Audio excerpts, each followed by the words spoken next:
Olá, para a nossa conversa de hoje, a gente tem em mãos um material que, olha, muda bastante a nossa percepção sobre a China.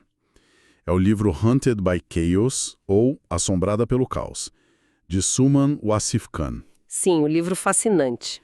E a ideia aqui é a gente tentar entender qual é o fio da meada, sabe?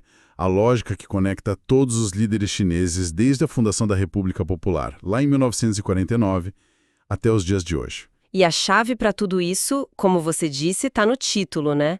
Assombrada pelo caos. A grande tese do livro é que a estratégia da China não é, na sua essência, sobre dominar o mundo, como muita gente pensa. Não. Não. É sobre uma ansiedade profunda, um medo constante da desintegração. É o fantasma de um século de humilhação, de invasões, de uma guerra civil brutal que, segundo o autor, molda as decisões até hoje. Eles governam com esse medo de que tudo pode desmoronar a qualquer momento. Peraí, como assim? Assombrada pelo caos. O que isso quer dizer na prática, no dia a dia da política chinesa? Porque, de fora, o que a gente vê é um país extremamente forte, assertivo. Exato, e esse é o grande paradoxo que o livro explora. Essa assertividade toda é, segundo o autor, uma consequência direta dessa insegurança. É como uma pessoa que grita mais alto para esconder o próprio medo, sabe? Entendi. A nossa missão aqui é seguir a jornada de cada líder, Mao, Deng, Jiang, Hu e Xi, e ver como cada um deles usou as ferramentas que tinha, seja o poder militar, a diplomacia, a economia. Para perseguir um único objetivo. Exatamente. Proteger uma China que eles sempre viram como fundamentalmente frágil. Entendi. Então vamos lá. O livro já começa com uma citação de Mao Zedong, que me deixou de queixo caído. Em 1920, bem antes de chegar ao poder, ele disse que a Grande China era uma formalidade sem base e que o único jeito era esmagar esta Grande China sem fundamento e construir muitas pequenas Chinas. É chocante, né? Vindo do homem que se tornaria o grande unificador, isso é uma reviravolta em tanto. O que está por trás disso? Está por trás a realidade que ele via na época. Para os revolucionários daquele tempo, a unidade da China não era um fato, era um sonho. E talvez um sonho impossível. O país estava fragmentado, sabe? Controlado por senhores da guerra, explorado por potências estrangeiras. Certo. Essa citação mostra um desespero inicial, uma dúvida se a China poderia mesmo ser unificada. Quando ele finalmente começa a construir seu poder, com o soviete de Jiangxi, em 1931, ele já mudou de ideia. Ele percebe que a unidade precisa ser forjada, construída na marra. E o livro destaca o pragmatismo dele desde o começo, né? Ele foi contra a cartilha comunista tradicional, que focava nos operários das cidades e mirou nos camponeses. Exatamente. Aquilo foi uma heresia para os comunistas mais ortodoxos do partido, mas Mao olhou para a realidade da China e disse, basicamente, isso aqui não é Europa industrial. O coração da nossa revolução está no campo. Faz todo sentido. E é desse pragmatismo que nascem as táticas de guerrilha dele, que hoje são famosas. O inimigo avança, nós recuamos. O inimigo para, nós fustigamos. O inimigo cansa, nós atacamos. O inimigo recua, nós perseguimos. Isso. A doutrina tinha que servir à realidade e não o contrário. E essa ideia de flexibilidade se torna ainda mais radical durante a longa marcha, certo? Com certeza. A longa marcha foi um desastre militar, uma fuga desesperada, mas, estrategicamente, foi um momento em que Mao consolidou seu poder e sua filosofia. Ele argumentou que a derrota para os nacionalistas não foi porque o inimigo era mais forte. Mas por erros estratégicos deles mesmos. Exato. Erros dos líderes do partido que tentaram defender um território fixo como um exército convencional. A lição que Mao tirou dali foi que o Estado revolucionário e a própria guerra precisavam ser algo móvel, ágil, uma ideia em movimento, não um pedaço de terra no mapa. O poder estava no partido e no exército, onde quer que eles estivessem. Exatamente. Ok, então essa mentalidade de guerrilha e flexibilidade moldou a fundação. Mas em 1949, a guerra acaba. Ele unifica o país. A missão muda. Como essa estratégia de sobrevivência se aplica a um Estado que agora precisa governar? A missão muda de conquista para autopreservação. Mas os instintos continuam os mesmos. O livro argumenta que, apesar de todas as loucuras e reviravoltas da Era Mao, E foram muitas? muitas, a aliança com a União Soviética, que depois vira uma hostilidade mortal, a aproximação com os Estados Unidos, a Revolução Cultural, por baixo de tudo isso, a lógica estratégica era surpreendentemente consistente. E qual era essa lógica? Era a busca incessante por um equilíbrio de poder. A China, de Mao, era fraca, militarmente e economicamente. Ela não podia sobreviver sozinha. Precisava de um aliado. Precisava sempre do apoio, ou pelo menos da neutralidade, de uma das superpotências para conter a outra. E, ao mesmo tempo, precisava de zonas de segurança, como a Coreia do Norte ou Vietnã, sabe? Estados tampão entre suas fronteiras e as esferas de influência inimigas. O autor dá um exemplo fascinante sobre como até a geografia ditava a estratégia, com a tal da estratégia da terceira linha. Sim, é um exemplo incrível da paranoia da época. Em 1964, Mao estava convencido de que uma invasão americana, ou soviética, era iminente. A costa leste, onde estava toda a indústria, era vista como totalmente vulnerável. E aí ele lança essa estratégia. Exato. Imagine o esforço: desmontar fábricas inteiras em Xangai, Pequim e movê-las, em segredo para as montanhas remotas do sudoeste, em lugares como Sichuan. Construir complexos industriais militares dentro de cavernas, vales escondidos. Que loucura. Foi um projeto faraônico movido por medo puro. Mostra como a vasta geografia da China era vista ao mesmo tempo como uma vulnerabilidade e sua única salvação, a sua profundidade estratégica. Espere, então o livro está dizendo que uma das maiores catástrofes humanitárias do século XX, o grande salto adiante, não foi apenas um erro de política econômica, mas estava ligado a uma estratégia de segurança? Isso é bem chocante. É chocante, sim. É uma visão sombria do cálculo estratégico. O autor conecta os pontos de uma forma que a gente raramente vê. Para Mao, a China precisava de poderio nuclear para sobreviver.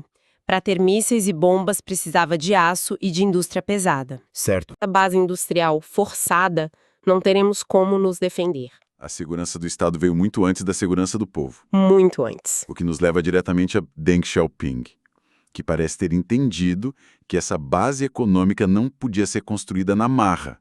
A abordagem dele foi radicalmente diferente, mas o livro argumenta que o objetivo final era o mesmo, certo? Perfeitamente. Muitos veem Deng como a antítese de Mao, o homem que abriu a China. E ele foi. Mas se a gente conecta isso ao quadro geral que o livro pinta, a grande estratégia não mudou. O objetivo final ainda era a segurança e a integridade da China. O que mudou foi o como. O que mudou radicalmente foi a tática para chegar lá. Deng entendia muito mais de economia e percebeu que a abordagem de Mao estava, na verdade, enfraquecendo a China, tornando-a mais vulnerável. E aí entra a famosa reforma e abertura. Para quem não é familiarizado, o que isso significou na prática? Significou virar um manual comunista de cabeça para baixo.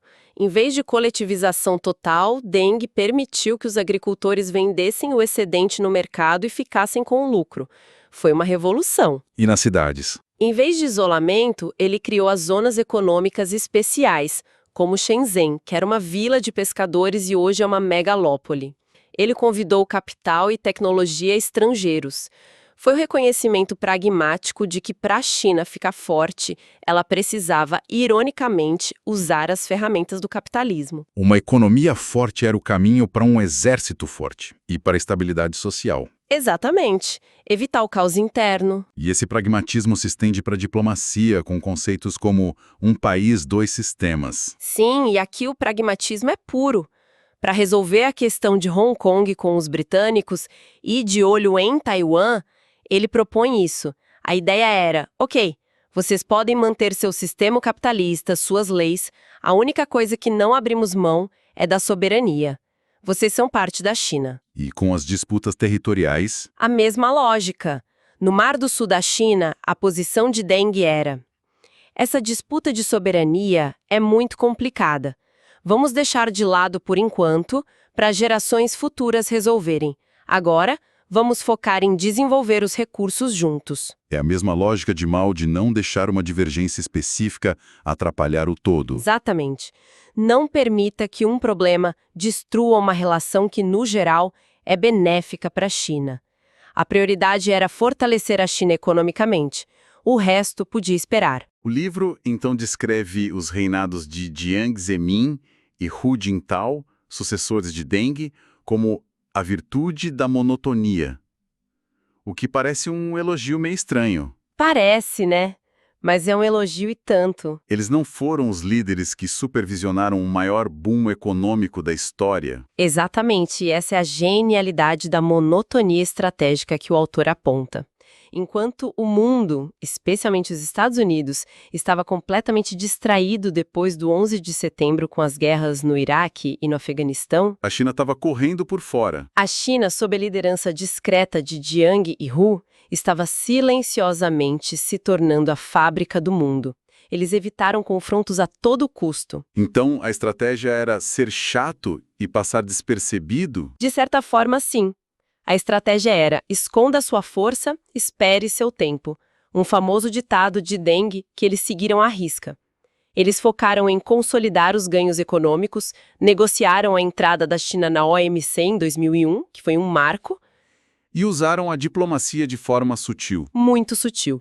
A criação da Organização para a Cooperação de Xangai, por exemplo, foi uma maneira de construir influência na Ásia Central e promover um mundo com múltiplos polos de poder, diluindo a hegemonia americana, mas tudo sem alarde.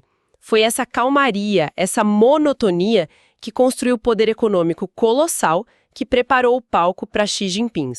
E chegamos a Xi e ao grande paradoxo que o livro apresenta. A China hoje é sem dúvida mais poderosa do que em qualquer momento da sua história. Mas, segundo o autor, ela também se sente mais insegura. Como isso é possível? Esse é o ponto central do argumento final do argumento do livro. Xi Jinping usa todas as ferramentas que herdou. Ele usa o poder econômico com projetos como a nova Rota da Seda, ele continua a modernização militar num ritmo alucinante, usa a diplomacia de forma assertiva. O problema é a intensidade. O problema, como aponta o autor, é a intensidade. Ele faz tudo isso com um culto de personalidade e uma centralização de poder que não se viam desde Mao. E ele formalizou essa preocupação com a segurança. Sim, ele criou um novo Conselho de Segurança Nacional, que ele mesmo preside, e definiu o conceito de segurança nacional abrangente. E quando ele diz abrangente, é abrangente mesmo, inclui tudo. Segurança militar, econômica, cultural, social, tecnológica, de informação ambiental. Tudo. Qualquer coisa que possa remotamente ser uma ameaça ao poder do partido e à estabilidade do país entra nesse guarda-chuva. É a mentalidade do medo do caos levado ao nível máximo. Mas isso não é um paradoxo inevitável para qualquer potência em ascensão? Os Estados Unidos não fizeram o mesmo, assustando todo mundo com seu poder crescente? Ou tem algo unicamente chinês nessa dinâmica? Ótima pergunta. O autor diria que tem as duas coisas. Toda potência em ascensão gera uma reação. Mas o que talvez seja particular aqui é que essa reação externa alimenta diretamente a paranoia interna que já existe. Entendi. O próprio sucesso da China gera resistência que confirma seus piores medos. A assertividade militar no Mar do Sul da China assusta o Vietnã, as Filipinas. A pressão sobre Taiwan une a população da ilha contra a unificação. As disputas de fronteira com a Índia levam Nova Delhi para mais perto de Washington. Então, ao tentar criar um perímetro de segurança, ele está, na verdade, se cercando de vizinhos hostis. Exatamente. Os vizinhos reagem, aumentando seus gastos militares e buscando o apoio dos Estados Unidos para contrabalançar o poder chinês.